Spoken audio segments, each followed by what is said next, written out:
जय श्री राधा कृष्ण। वैशाख मास की बधाई। आपके ऊपर श्री कृष्ण की साक्षात कृपा है, तभी आप इस पावन महीने में कहीं सुने जाने वाली कहानी सुन रहे हो।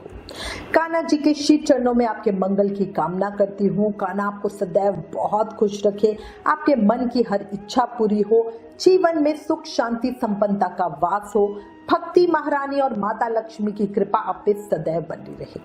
अब आज इस वीडियो में आपको वैशाख मास स्नान की 5 कहानियां सुनाती हूँ।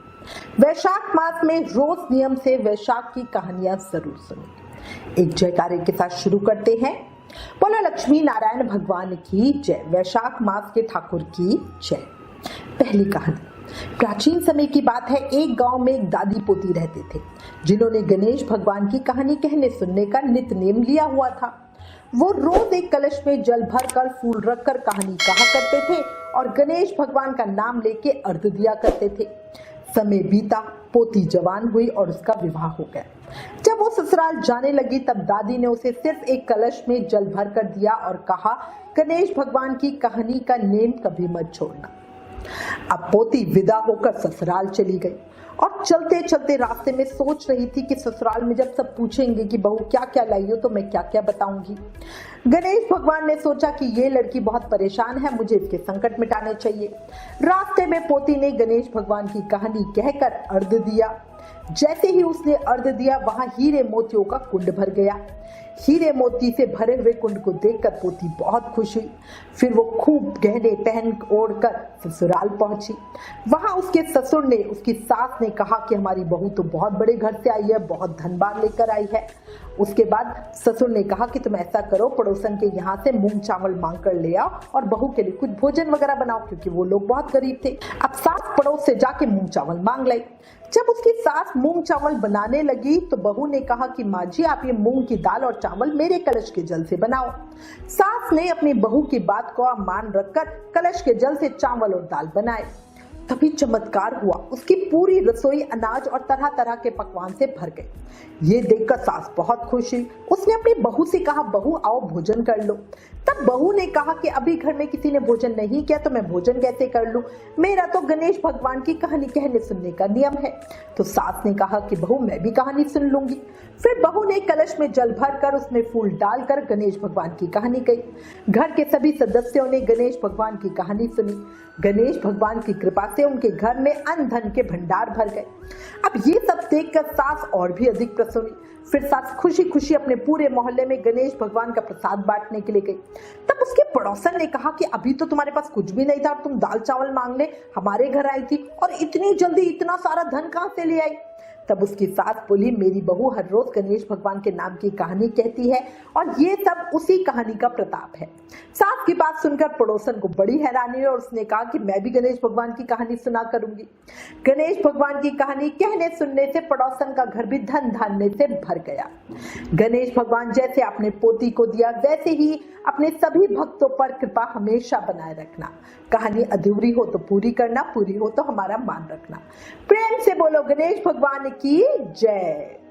अब दूसरी कहानी, वैशाख मास में गंगा स्नान की दूसरी कहानी सुनते हैं। एक समय की बात है, एक गांव में एक बूढ़ी औरत अपने बहू के साथ रहती थी। बहू बहुत सुंदर और संस्कारी थी। वो बूढ़ी औरत हर साल वैशाख मास में वैशाख स्नान और पूजा पाठ करती थी। एक बार जब वैशाख का महीना आया तो सास ने अपनी बहू से कहा कि बहू मैं तो वैशाख स्नान करने के लिए गंगा जी जा रही हूँ। बहू बोली, ठीक है माँ जी आप जाओ। बहू ने अपनी सास से कहा कि माँ जी अगर आपको ठीक लगे तो मैं भी आपके साथ वैशाख स्नान करने के लिए चलूं। तो सास ने कहा, नहीं बहू, अभी तुम्हारी उम्र के है ही क्या, अभी तो तुम्हारे खेलने खाने के दिन है, बाद में कर लेना ये सब। अभी तुम मेरे साथ गई तो फिर घर का कामकाज कौन करेगा। और ये कह के बुढ़ी अपना सामान लेके गंगा किनारे रहने के लिए चली गई। उधर बहू का बहुत मन था वैशाख स्नान करने का। उसने सोचा अगर घर में बर्तनों में पानी मिल जाता तो मैं घर पर ही गंगा स्नान कर लेती। एक बर्तन में थोड़ा सा पानी बचा हुआ था। बहू सुबह सवेरे उठी, उसी से स्नान करके बैठ गई और बोली, मन चंगा तो कटौती में गंगा। इतना कहते ही गंगा माता आई और उसके सारे बर्तन भर दिए। बहू ने खूब स्नान किया। अब तो वो रोज इसी तरह करती, रोज सवेरे जल्दी उठती और स्नान करती। एक दिन सास जब नदी में स्नान कर रही थी तो स्नान करते हुए उसकी कान की बाली नदी में बह गई। उसने बहुत ढूंढा पर बाली नहीं मिली। उधर दूसरी तरफ घर में बहू नहाने बैठी तो उसने फिर से वही शब्द कहे, मन चंगा तो कटौती में गंगा।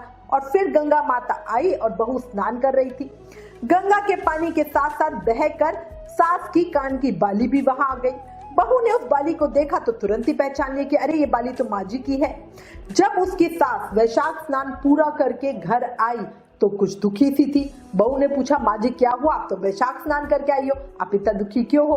तब सास ने कहा, बाकी सब तो ठीक रहा बहू, मेरे कान की बाली गंगा जी में बह गई। अब इसकी बात सुनकर कि बहू ने कहा कि मैं आपकी बाली ला के देती हूँ, और वो गई अंदर से बाली निकाल के ले आई। तो सास ने पूछा कि तुम्हारे पास ये कैसे आई, मैंने तो इस बाली को नदी में बहते हुए देखा था। तब बहू ने सारी बात अपनी सास को बताई और बताया कि कैसे वो नहाते समय गंगा माता को याद करती थी और गंगा माता रोज यही घर में ही उसे गंगा जल देती थी और उसी से वो स्नान कर लेती थी। सास मन ही मन बहुत खुश हुई और सोचने लगी कि मेरी बहू कितनी संस्कारी और मन की साफ है, तभी तो गंगा माता खुद यहाँ आती थी और इसको वैशाख स्नान कराती थी। अब सास बहू मिलकर हर साल गंगा स्नान करने लगे और कहानी कहते सुनते। इसी तरह जो कोई भी वैशाख स्नान करता है या इस कहानी को कहता सुनता है, उसके सभी कष्ट दूर हो जाते हैं। हे गंगा मैया, जैसे अपने बहू पर कृपा करी वैसे ही अपने सभी भक्तों पर अपनी कृपा बनाए रखना। प्रेम से बोलो हर हर गंगे, जय मां गंगे। अब सुनते हैं तीसरी कहानी, सीता माता के नित्यनेम की कहानी। राम आए, लक्ष्मण आए, देश के पुजारी आए, नित्यनेम का नेम लाए। आओ राम, बैठो राम, माखन मिश्री खाओ राम, दूध बतासा पियो राम, सूत के पल का पोटो राम, शाल दुशाला ओढ़ो राम, राम सवारे सबके काम, खाली घर भंडार भरेंगे, सबका बेड़ा पार करेंगे। जय श्री राम, जय श्री राम, जय जय राम, जय जय राम। सीता माता का 12 वर्ष नित्यनेम की कहानी कहने का नियम था। सीता माता कहानी कहते और श्री राम कहानी को सुना करते थे। एक दिन भगवान राम को किसी काम से बाहर जाना था। सीता माता कहने लगी कि प्रभु, मेरा तो 12 वर्ष का नित्यनेम है, मैं अपनी कहानी किससे सुनाऊंगी? भगवान बोले, ऐसा करना, कुएं की पाल पे जाके बैठ जाना, औरतें पानी भरने आएंगी, उनको अपनी कहानी सुना देना। सीता माता कुएं पे जाके बैठ गई। एक बहू आई, रेशम जड़ी की बढ़िया साड़ी पहन रखी थी और सोने का घड़ा ले रखा था। सीता माता बोली, बहन, मेरा 12 बरस का नित्यनेम कहानी सुनने का नियम है, तुम मेरे साथ कहानी सुन लो। बहू बोली, अगर आपका नित्यनेम सुनूंगी तो मुझे बहुत देर हो जाएगी, घर में मेरी सास डांटेगी। उसने कहानी नहीं सुनी, पानी भरा और चल दी। जब घर पहुंची तो रेशम जड़ी की साड़ी फट गई, सोने का घड़ा मिट्टी का बन गया। सास बोली, बहू किसका दोष लेकर आई है? बहू बोली, सासू जी, मैं तो कुएं से सीधा आ रही हूँ, कुएं पे एक औरत बैठी हुई थी, कह रही थी मेरी कहानी सुन लो, मेरी कहानी सुनो, मैंने नहीं सुनी तो ऐसा हो गया। अगले दिन सास वही साड़ी पहनकर वही घड़ा लेकर गई। उसने सीता माता को कुएं पर बैठा पाया। सीता माता ने कहा कि बहन, मेरी कहानी सुन लो। सास बोली, बहन, मैं आपकी कहानी एक बार क्या 4 बार सुनूंगी। सीता माता ने कहानी कही, सास ने सुनी। सास जब घर आई तो उसकी फटी साड़ी रेशम जैसी हो गई, सोने का घड़ा हो गया। बहू कहने लगी, सासू जी, तुमने तो सब सही सही कर दिया। सासू बोली, तू दोष लगाकर आई थी, मैं दोष उतार कर आई हूँ। बहू ने पूछा, अच्छा बताओ वो कौन थी? तो सासू बोली, वो सीता माता थी, पुराने से नया कर देती है, खाली घर भंडार भर देती है, लक्ष्मी जी का वास कर देती है और जो कुछ इच्छा हो उसे भी पूरा कर देती है। तो बहू ने कहा, अच्छा ऐसी कहानी आप मुझे भी सुना दो। सासू बोली, ले तू भी सुन ले। सास ने कही, बहू ने सुनी। बहू कहने लगी, सासू जी कहानी तो बहुत अच्छी थी। सास बोली, बहू रोज कहानी कह सुन लिया करेंगे। एक दिन उसकी पड़ोसन आई। पड़ोसन बोली कि बहन जरा सी आंच दे दो। सास कहने लगी, अभी तक हमने तो आंच जलाई भी नहीं है। तो वो बोली, तुम तो सुबह 4 बजे से उठी हुई हो, अभी तक क्या कर रही थी? तो वो दोनों बोली कि हम नहाए धोए, पूजा पाठ करी, सीता माता की कहानी कही। पड़ोसन बोली, अच्छा कहानी सुनने से क्या होता है? तो सास बोली, सीता माता की कहानी कहने से अटूट भंडार भरते हैं, सारे कार्य सिद्ध हो जाते हैं। पड़ोसन बोली, ऐसी कहानी तो मुझे भी सुननी है, सुना दो। सास बोली, हाँ तू भी सुन ले। सास ने कहानी कही, बहू और पड़ोसन ने सुनी। राम आए, लक्ष्मण आए, देश के पुजारी आए, नित्यनेम का नेम लाए। आओ राम, बैठो राम, माखन मिश्री खाओ राम, दूध बताशा पियो राम, सूत के पल का पोटो राम, शाल दुशाला ओढ़ो राम, राम सवारे सबके काम, खाली घर भंडार भरेंगे, सबके बेड़ा पार करेंगे। जय श्री राम, जय श्री राम, जय जय राम, जय जय राम। पड़ोसन कहने लगी, बहन कहानी तो बहुत बढ़िया थी, मुझे तो कहानी बहुत ही अच्छी लगी। तब पड़ोसन भी नितनेम सीता माता की कहानी कहने लगी। सीता माता ने उसके घर भी भंडार भर दिए। हे मेरी सीता माता, जैसे उन सबके भंडार भरे, ऐसे ही इस कहानी को कहते सुनते हुकारा भरते सबके भरियो। लक्ष्मी जी का घर में स्थायी वास हो। प्रेम से बोलो सीता माता की जय हो। अब सुनते हैं वैशाख स्नान की पितरों की चौथी कहानी। एक समय की बात है, गांव में एक किसान रहता था जिसका नाम रमेश था और उसकी पत्नी का नाम कमला था। रमेश खेती करके अपना घर चलाता था। रमेश की कोई भी संतान नहीं थी। दुर्भाग्यवश रमेश की जब भी कोई संतान होती तो वो अकाल मृत्यु को प्राप्त हो जाती। इसी तरह रमेश के 6 पुत्र हुए, पर सभी 6 पुत्रों की अकाल मृत्यु हो गई। इस दुख के कारण रमेश और उसकी पत्नी कमला हमेशा दुखी रहते थे। धीरे धीरे समय बीता।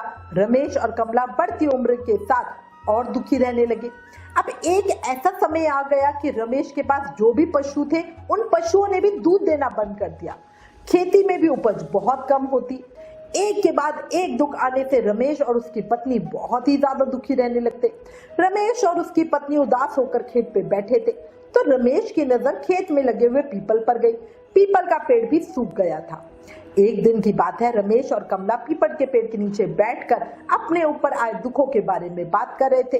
संतान खोने का भारी दुख तो था ही, लेकिन बाकी के संकटों से भी उनका मन बहुत ज्यादा दुखी था। वो दोनों बात करते करते जोर जोर से रोने लगे। तभी उधर से एक महात्मा जी गुजर रहे थे। जब महात्मा जी ने रोने की आवाज सुनी तो महात्मा ने सोचा कि ऐसा क्या दुख है कि ये स्त्री और पुरुष साथ साथ में रो रहे हैं, और ये सोच के महात्मा जी उन दोनों पति पत्नी के पास गए। रमेश और कमला ने जब महात्मा जी को देखा तो वो दोनों हाथ जोड़कर खड़े हो गए और महात्मा जी को प्रणाम किया। तब महात्मा ने पूछा कि तुम दोनों क्यों रो रहे हो।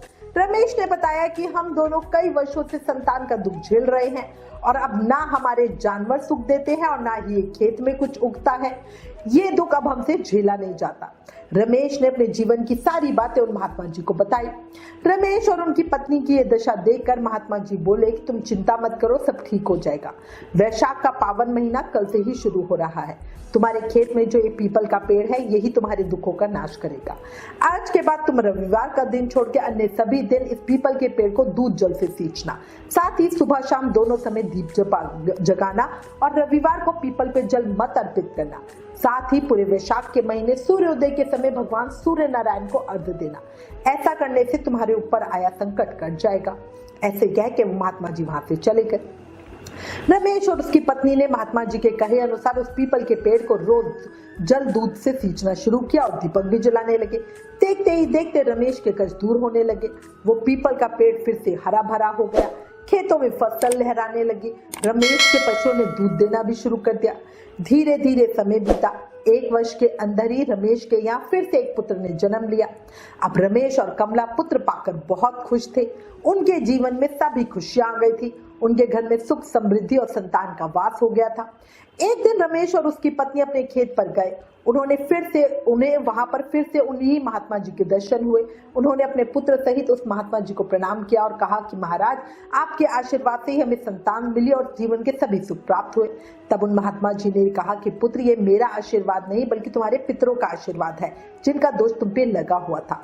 पितृदोष होने से ही घर में संतान नहीं होती, कर्ज होने लगता है, घर से लक्ष्मी चली जाती है, दरिद्रता का वास होता है और अकाल मृत्यु का भय बना रहता है। इसलिए हमेशा अपने पितरों को खुश रखना चाहिए, पीपल की पूजा करते रहना चाहिए। पितरों की शांति के लिए पीपल की पूजा सर्वोपरि बताई गई है। इसलिए प्रत्येक मनुष्य को पितरों की शांति के लिए पीपल को जल अर्पित करना चाहिए। जब पितर प्रसन्न होते हैं तो मनुष्य पे कोई संकट नहीं आता और उनके जीवन में खुशहाली बनी रहती है। हे पीपल देव, जैसे आपने उन पति पत्नी पर कृपा करी, वैसे ही अपने सभी भक्तों पर कृपा दृष्टि बनाए रखना। प्रेम से बोलो पीपल देव की जय, पितरों की जय। अब अंतिम कहानी सुनते हैं। बहुत पुरानी बात है, एक गांव में एक सेठ सेठानी रहते थे। सेठ बहुत पैसे वाला था, पूरे गांव में उनकी बहुत इज्जत थी। लेकिन सेठ सेठानी को औलाद का सुख नहीं था। शादी के 30 साल बीत चुके थे। उनके पास धन की कोई कमी तो बिल्कुल भी नहीं थी, लेकिन उस धन का कोई उत्तराधिकारी नहीं था। एक बार सेठानी ने सोचा कि हमारे पास इतनी धन दौलत है लेकिन कोई उत्तराधिकारी तो है नहीं, हमारे मरने के बाद ये सारा धन यूं ही बेकार जाएगा, ये धन हमारे किसी काम ना आएगा। एक दिन सेठानी ने सेठ जी से कहा कि आप एक गाय ला दीजिए, मैं गाय की सेवा करूंगी ताकि हमारा अगला जन्म सुधर जाए। पूरा समय घर में मैं अकेली रहती हूँ, मेरा मन भी नहीं लगता। सेठ जी ने हामी भर दी, लेकिन कई दिन निकल गए, सेठ जी गाय लेकर नहीं आए। एक दिन सेठानी गांव के सुनार के पास गई और एक चांदी की गाय बनवाई, साथ ही गाय के लिए सोने के जेवर भी बनवाए, पाँव में पायल, गले में कंठी, गले का हार बनवाया, गाय के लिए कपड़े भी सिलवाए। अब सेठानी रोज गाय की पूजा पाठ करने लगी, रोज गाय की पूजा करती, कहानी कहती, हलवा पूरी बनाती, भोग लगाती, फिर उस भोजन को घर के बाहर आने जाने वाली गायों को खिला देती। अब सेठानी का समय बहुत अच्छे से गुजरने लगा, उसका मन भी अच्छा रहता। गाय का पूजा पाठ करते करते 1 साल बीत गया। एक दिन सेठानी ने सेठ जी से कहा कि मुझे गाय माता का उद्यापन करना है, आप किसी योग्य ब्राह्मण को खाना खाने के लिए न्योता देकर आइए। अब सेठ जी गांव के ही एक पंडित जी के पास गए और बोले, पंडित जी कल आप मेरे घर खाना खाने के लिए आना, मेरी पत्नी गाय का उद्यापन करेगी। पंडित जी ने उस समय तो हामी भर दी।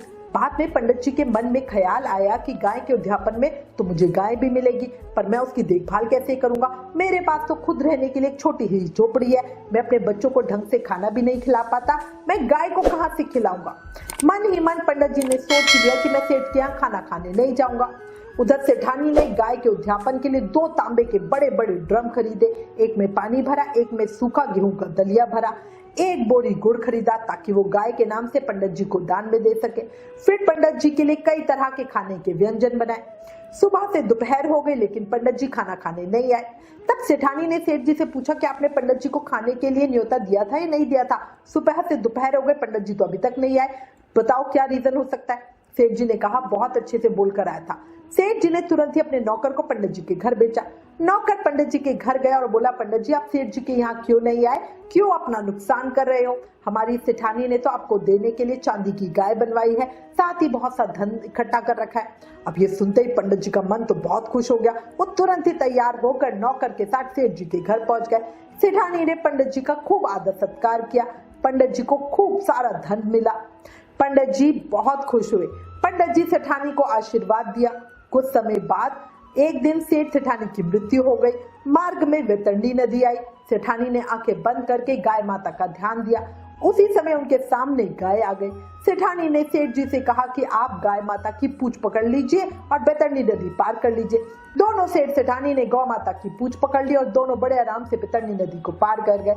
नदी पार करने के बाद सेठ जी ने अपनी पत्नी से कहा कि अरे सेठानी ये क्या चमत्कार हुआ, तुमने कब गाय दान की। तब सेठानी ने सेठ जी को पूरी बात बताई कि हमारे धन का कोई उत्तराधिकारी तो था नहीं, इसीलिए मैंने चांदी की बढ़िया गाय बनाकर पूरे साल उसकी पूजा करके गाय का उद्यापन में ये चांदी की गाय बहुत सा धन दौलत दिया, ये उसी का फल है। आज हमें वैतरणी नदी बड़े ही आराम से पार कर ली। जो भी मनुष्य अपने जीवन काल में ऐसा करता है, मरने पर उसे यम मार के दुख नहीं देखने पड़ते। हे गौ माता, हे यमराज, इस कहानी का फल सबको मिले। कहानी कहने वाले को, सुनने वाले को, हुकारा भरने वाले को, सबको प्रेम से बोलो गौ माता की जय, वैशाख मास के ठाकुर की जय। उम्मीद करती हूँ सभी कहानियां आपको पसंद आई होगी। प्लीज वीडियो को ज्यादा से ज्यादा शेयर कर, ये भी एक सेवा है। Please like, share and subscribe. Thank you. जय श्री राधा कृष्ण।